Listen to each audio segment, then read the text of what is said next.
အားလုံးမင်္ဂလာပါရှင်ဒီနေ့ကတော့20ရက်ပေါ့မနေ့ကတော့အမေစုမွေးနေ့ပြီးသွားပြီဆိုတော့နော်မွေးနေ့ပြီးသွားရင်လည်းကျမတို့ရင်ထဲမှာအမေကအမြဲတာပဲနော်ဘယ်တော့မှဆွဲနှုတ်လို့မရတဲ့အမေပါလို့ဒါကြောင့်မို့ကျမ post လေးတွေတင်ရတဲ့အခါကျတော့အမေကွန်ပျူတာလေးတွေအတမကောင်းပေမဲ့ဆိုခွင့်အမေကိုချစ်တဲ့အချစ်တွေတင်ပြခွင့်ရတဲ့အတွက်ကို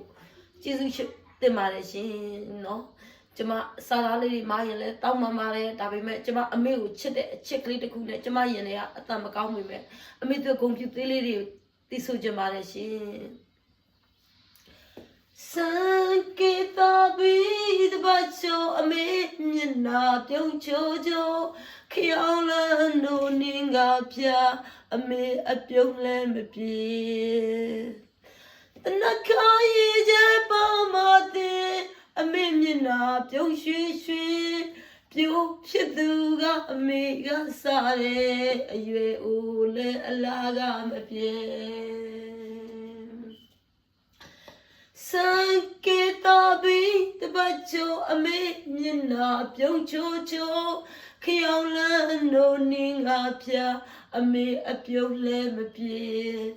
တနခါရေးချပါမတဲ့အမေမျက်နာပြုံးရွှေရွှေပြိုးဖြစ်သူကအမေကစားတယ်အရွယ်အိုလဲအလားကမပြေအမေသားချင်းရခဲ့တယ်အမေနာမဲအမေရဲ့ကိုအမေဆိုတော့တန်တာရာကဘာတခွေလုံးချင်းချင်းညာအမေချမ်းမြေပါစေအမေငြိမ်းချမ်းပါစေအမေကဘာကိုကိုင်လောက်ခဲ့တဲ့ပခင်လွယ်တော့လက်စုံစံကေတာဘီတပတ်ချိုအမေမျက်နာပြုံးချိုချိုခေါင်းလန်းတို့နင်းကပြအမေအပြုံးလဲမပြေတနခါရေးချပါမတဲ့အမေမျက်နာပြုံးရွှေရွှေ